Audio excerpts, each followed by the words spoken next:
Okay, good day everyone. How are you doing? Today I'm going to talk about getting started in Logic Pro. So we're going to start right at the very beginning and we are going to load up a Logic session. So you go to your bar down here, click Logic Pro. That will do its thing, it will open up and either you'll get a dialog box pop up here. I think I've turned mine off, but if you go up to File, you go to New, and this will bring up this dialog box.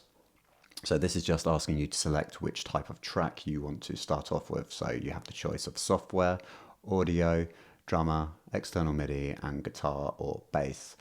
So a software instrument, that is a virtual instrument. So if you played on a keyboard, you could then trigger one of Logic's instruments, such as a piano or a synthesizer. For audio, you can record a guitar or a microphone. You'll need to have an interface for this. Drummer, this is a virtual instrument again, but it is quite interactive. It's got performance elements to it, and they'll play a relatively realistic drummer, which is pretty cool. You've then got external MIDI, which you're probably not going to use too much unless you've got an external keyboard running through MIDI rather than running through USB. Or if you have any other outboard gear, maybe a sampler or something, you might want to run the MIDI into Logic. But we're not going to touch on this. And then guitar or bass is pretty much exactly the same as audio up here. So I'm not going to worry about that too much. It just has a couple of extra controls. So software instrument, click on this to get started. Instrument, you can choose one of the very many Logic instruments. Drum kits, synthesizers, lots of different synthesizers, keyboards, studio horn strings, so lots of different things to choose from there. And if you also have any third-party plugins, they'll show up at the bottom here. But yeah, we'll keep it empty for now. We're going to have Open Library selected. Audio output, you want this to be your 1 and 2, your main stereo output. This is just showing what audio interface you have currently set up. Down here is the number of tracks you want to create, but I just leave this as 1 to start off with. So hit create. And so before I jump into everything, I'm just going to do a bit of housekeeping. What you'll need to know is if you go up to Logic Pro at the top here to Preferences, and then across to General, this is where you're going to find all your settings. If you ever need to change anything, then this is the place to go. The first thing I'd recommend doing immediately would be going across to Advanced and just making sure this one here, Enable Complete Features, is selected.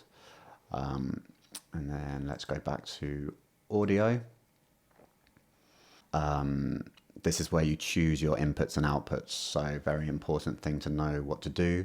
If you have a audio interface, which I recommend getting a basic one to start off with, maybe something like a Scarlett, or a Focusrite Scarlett, or I'm using a Motu.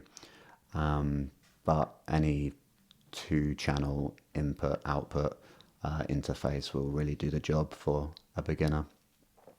So here on your output, you select, in my case, M4, because that's what mine is. If you did want to change this up, you could have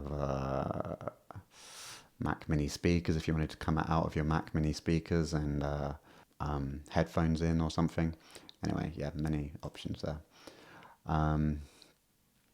That's the main thing we're going to worry about for now.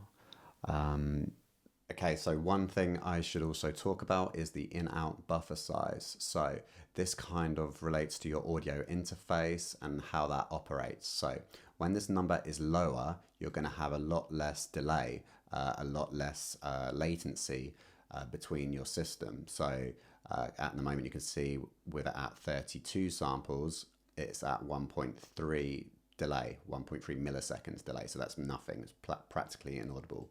But if I change that to 1024, then delay here is going to be 23.8 milliseconds. So that's going to start to be a problem potentially.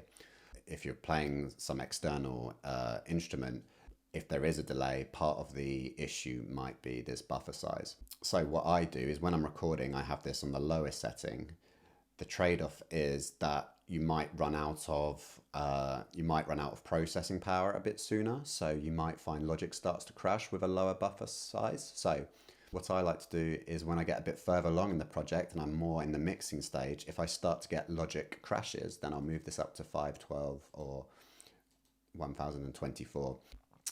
Yeah, I'll bring this down when I'm recording and bring it up when I am doing more CPU heavy processing, like mixing and mixing basically, when there's a lot more plugins, a lot more instruments. That will cause Logic potentially to crash depending on your system. If you do have latency, you can try and offset it a little bit with this recording delay slider. You can bring that down here. It's kind of there to compensate for any lag between external hardware and your Mac.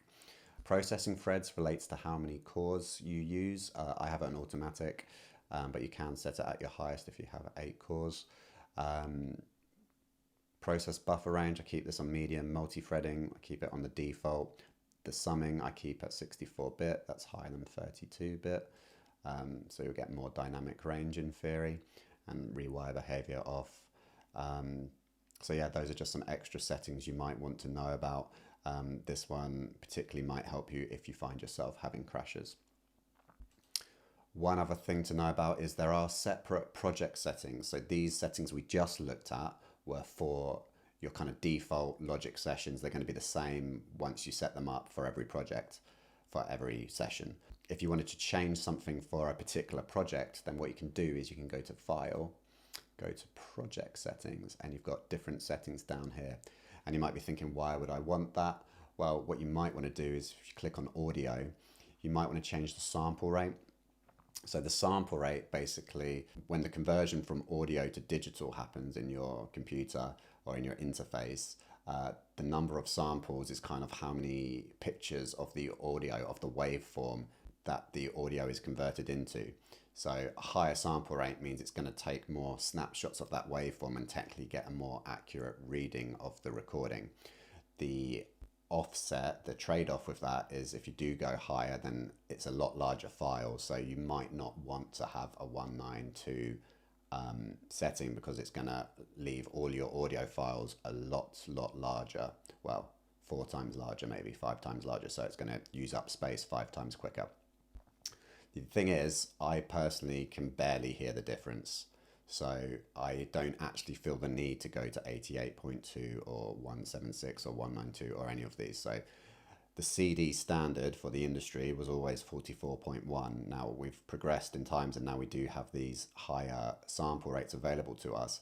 It's up to you what you use. If you've got loads of space, feel free to go for the higher options. However, I personally can't hear much of a difference, barely at all. And the thing is, once you bounce it down, once your final project is converted, you're probably going to convert it to a 320 MP3 or a WAV anyway. So it's going to get converted down. And even if the general public could hear it, I don't think they would be able to hear it. So it's not something I worry about too much. I keep it on 44.1 most of the time. However, if you're doing stuff for visual, if your music's going to be used for picture or TV, like some of mine is, then they always like to have it at 48 kilohertz, because that is what the industry standard is for video. So it makes it easier to cut to. I don't know exactly why. I think it's to do with the frames per second or something, but yes. Other things you might want to know how to do very early on is File. This is where you save as, or if you want to open, you can open a recent once you've done a few projects, and you can also choose new from template if you want to start something new and have something that's already been set up ready to go for you. Okay, so that was the first lesson. Very basic, just an introduction to get you started, mainly how to open a project and also how to get going. Your homework assignment for this week is just literally to open up a new project, have a look around, check that your preferences are set up so you've got all the advanced features, and that's it really. Make sure that your input and output are selected properly to match whatever output settings you are going to be using, whether you have headphones plugged into a MacBook or a Mac Mini, or whether you do already have an audio interface set up, then you just select your input and your output of that audio interface. And then you can just close the project or get ready to continue. See you on the next video.